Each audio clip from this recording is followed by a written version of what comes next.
Hi hello guys very good morning. आप सभी का स्वागत है आपका अपना चैनल मैजिक सिंह। तो हम आपके लिए लाए हैं एनटीपीसी का एक नया सेट जो कि आपके एग्जाम के पॉइंट ऑफ व्यू से काफी इंपॉर्टेंट है। और एनटीपीसी का एग्जाम जो चल रहा है उसमें जो आपको पता होगा कि हाइट एंड डिस्टेंस से क्वेश्चन दे रहा है, ट्राइगोमेट्री से क्वेश्चन दे रहा है, एडवांस का जो क्वेश्चन है आ जा रहा है, मेंसुरेशन से क्वेश्चन आ रहा है। तो ये सब एग्जाम में जो क्वेश्चन है बहुत ही सिंपल वे में ट्रिक से बन जाता है, यानी विद इन सेकंड क्वेश्चन कैसे बनाएंगे वो हम इसमें बताएंगे सेट में, क्योंकि कुछ क्वेश्चन इस सेट में भी इस तरह का मिलने वाला है। तो अब तक आप चैनल पर नए हैं तो रेड बटन क्लिक करके सब्सक्राइब कर दीजिएगा और बेल नोटिफिकेशन दबाना मत भूलिएगा, क्योंकि अपलोड वीडियो सबसे पहले आपको मिलेगा। और शेयर भी कर दीजिएगा क्योंकि आपका फ्रेंड को भी बेनिफिट कुछ हो सके। चलिए बिना देर के वीडियो लेकर शुरू करते हैं और वीडियो को पूरा देखिएगा, ठीक है। तो चलिए आज का जो हम सेट ले रहे हैं वो आपका जो सेट है वो प्रीवियस ईयर का क्वेश्चन है, सेट है वो आपको 29/3/2016 का सेकंड शिफ्ट का सेट ले रहा है, ठीक है। तो देखिए पहला क्वेश्चन आपका स्क्रीन पे है, क्वेश्चन नंबर 11, जो कि मैथ्स का क्वेश्चन 11 नंबर से इसमें शुरू है इस सेट में। तो आप 11 नंबर क्वेश्चन देखिए आपका स्क्रीन पे। देखिए पहला क्वेश्चन जो है लिखा हुआ है दो नंबरों 11 नंबर में, देख लीजिए बहुत ही तेजी से बनेगा और देख लीजिए कैसे आसानी से बना लेते हैं इसको। दो नंबरों का अनुपात दिया हुआ है 7 और 12, दो नंबरों का अनुपात दिया हुआ है 7 और 12। यदि दोनों अनुपात में 7 जोड़ दिया जाए, ठीक है, यदि दोनों अनुपात में 7 जोड़ दिया जाए तो नया अनुपात जो बन रहा है वो 7/11 हो जाता है। तो छोटी संख्या क्या होगा? देखिए तो यहाँ पे एक है 7/12, तो मान लेते हैं एक संख्या 7 है, उसमें से हम 7 जोड़ देते हैं। और दूसरा है 12, तो 12 इसे बोल देते हैं, 12 इसमें भी 7 जोड़ देते हैं। तो जो नया अनुपात में बन रहा है वो 7/11 हो जा रहा है, ठीक है। देखिए 7/11 हो जा रहा है यहाँ पे, उसको हम लोग अब इसमें से हमको x का वैल्यू निकाल लेना है और 7/12 उसमें से सबसे छोटा संख्या 7 है, तो 7 वैल्यू डाल देना है, 7 से गुना कर देना, आ जाएगा। देखिए तो डायरेक्ट कैसे करते हैं, डायरेक्ट एक बार में देखिए। अब यहाँ पे 12 7 84, ठीक है, और 11 7 77। और यहाँ पे देखिए तो इधर 12 7 84 और 11 7 77, तो 84 में से 77 घटेगा कितना बचेगा? 7x। डायरेक्ट बनाना एग्जाम में आपको 7x हो जाएगा। और यहाँ पे देखिए फिर 11 7 77 और 7 7 49, ठीक है, 11 7 77 और 7 7 49, तो यहाँ पे कितना बचेगा? 77 में से 49 घटाएगा तो 28 बचेगा। ओके, अब यहाँ पे देखिए कि x बराबर क्या निकल के आ गया आपका? 4। जब x बराबर 4 निकल के आ गया तो आपके पास दो संख्या है, सबसे छोटी संख्या 7x है, बड़ी संख्या 12x है। तो छोटी संख्या क्वेश्चन में बोल रहा है, देख लीजिए क्वेश्चन आपको दिख रहा होगा स्क्रीन पे। छोटी संख्या 7x है, तो कितना हो जाएगा? 7 चौके 28, यही तो आंसर है। और देखिए कि ऑप्शन नंबर बी में है, तो बी को आप लोग हिट कर सकते हैं ऐसे करके। ओके, तो बहुत सिंपल है, आप लोग लिख लीजिए। और हम फिर से अगला क्वेश्चन ले रहे हैं। देखिए आपके स्क्रीन पे अगला क्वेश्चन है 16 नंबर, ठीक है। 16 नंबर क्वेश्चन में है कि एक निश्चित साधारण ब्याज की दर पर एक राशि 8 वर्षों में स्वयं का 3 गुना हो जाती है। समान ब्याज दर पर इसी राशि का 5 गुना होने में कितना समय लगेगा? देखिए बहुत सिंपल है। सबसे पहले तो 3 गुना होता है, तो हम आपको ट्रिक बता चुके हैं। जब 3 गुना लिखेगा तो साधारण ब्याज में ब्याज लिखना होगा हमको 2p, 3p नहीं 2p, एक p घटा दीजिए, ठीक है, क्योंकि प्रिंसिपल अमाउंट घट जाएगा। तो 2p यहाँ पे आ गया। और जब 2p आ गया तो बाकी सब आपको पता है, p r पता नहीं है एक का, तो r ले लीजिए, और दूसरे का टाइम है 8 वर्ष, तो 8 ले लीजिए बटे 100। ये 4 हो गया और 4 25 100 हो गया, ये p खत्म हो गया। तो बताइए कि r बराबर क्या हो जाएगा? r बराबर हो जाएगा आपका 25 गुना 1 25, यहाँ तो r बचा, r बराबर 25%। तो दर निकल गया आपका। तो अब बोल रहा है कि समान ब्याज दर पर ब्याज दर वही रहेगा, तो इसी राशि का 5 गुना होने में कितना समय लगेगा? 5 गुना, फिर 5 गुना बोल दिया ना, तो फिर 4p लिखेंगे हम। 4p, p 25%, टाइम इस बार हमको पता नहीं है क्योंकि 5 गुना होने में कितना समय लगेगा वो बोला है।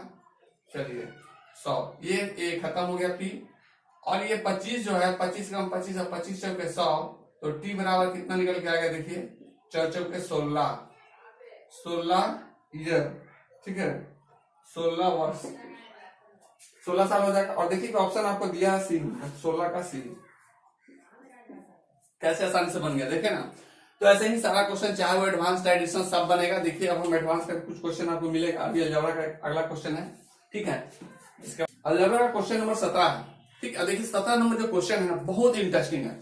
क्वेश्चन को ध्यान से देखिएगा, क्योंकि क्वेश्चन अगर एग्जाम में ही सब क्वेश्चन को विद इन सेकंड हिट नहीं किए तो क्या किए फिर। देखिए 17 नंबर क्वेश्चन आपके स्क्रीन पे दिख रहा है, और इस तरह के क्वेश्चन को आप हिट नहीं किए तो समझिए कि बेकार है। देखिए अब यहाँ पे दिया हुआ है 16/a बराबर 1/, रूट अंडर रूट में यानी 0.25 लिखा हुआ है। तो अब इसको सॉल्व कर ए का वैल्यू निकालना है। तो ए का वैल्यू निकालना है तो आप यहाँ पे समझ लीजिए कि यहाँ पे जैसे ही आपको दिख रहा है, तो हमको तो भाई आंसर दिख गया, लेकिन आपको हम सॉल्व करके दिखा दे रहे हैं।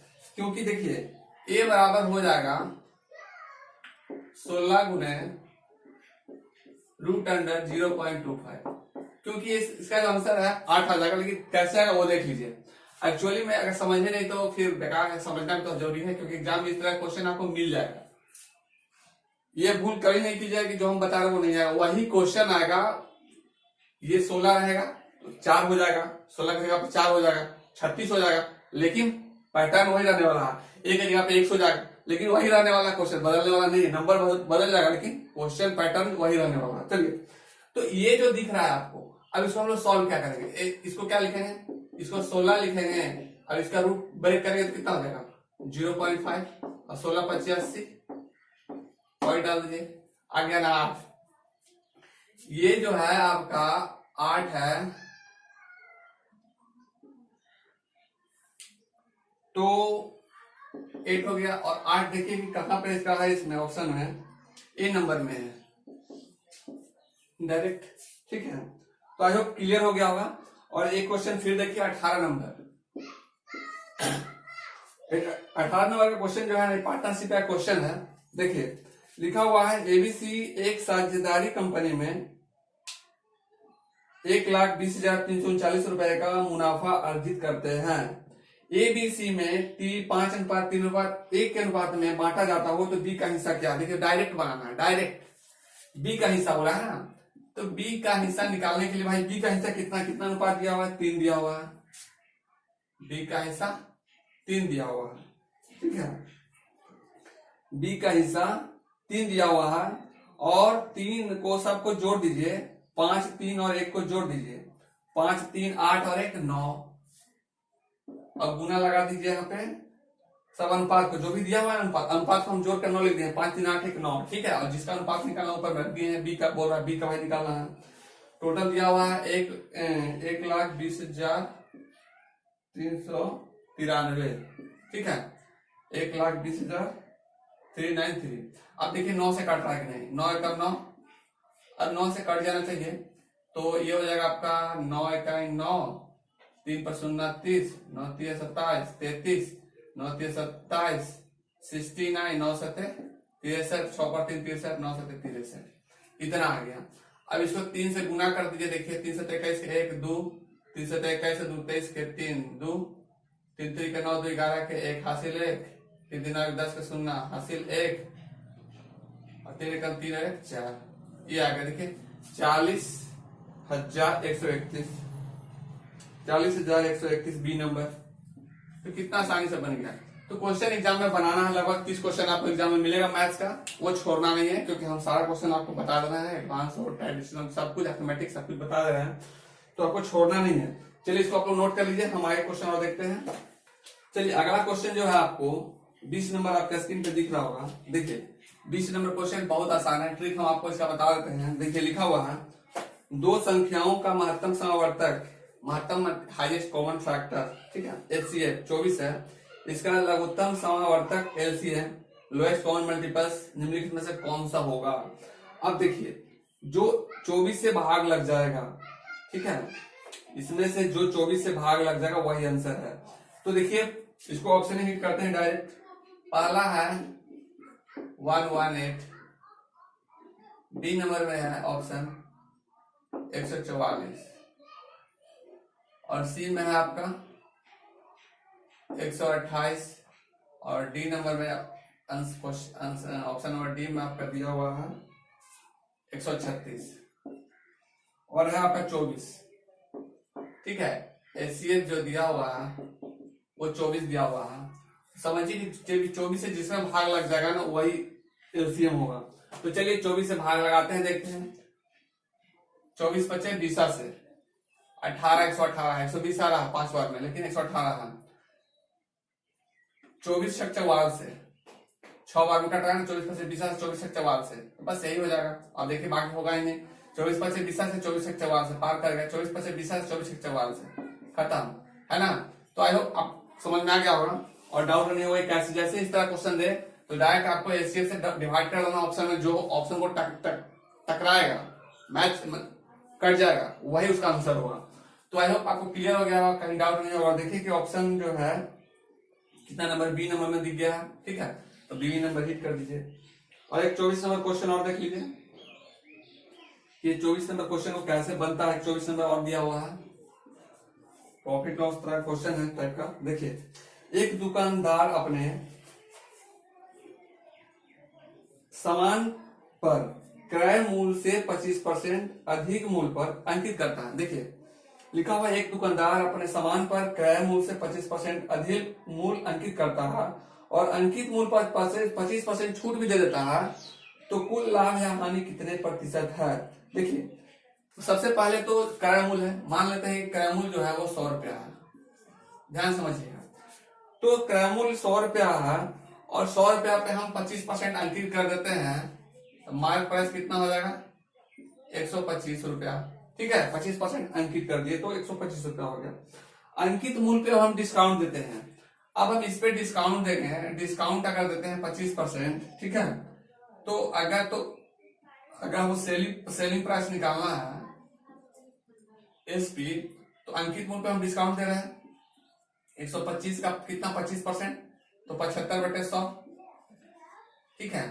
अब यहाँ देखिए 25 दिया 75 और 25 चौके 100, कितना हो गया 3 पचे 15, 5 हासिल 1 बाटे 36 1 37 बटे 4 भाग दे दीजिए 4 9 36,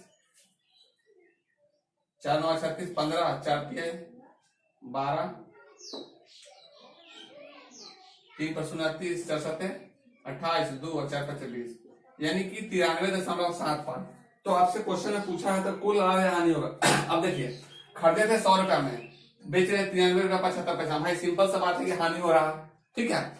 अब बोले सर 100 पे क्या निकालना, 100 पे निकालना इसलिए क्योंकि परसेंटेज निकालना आसान होता है।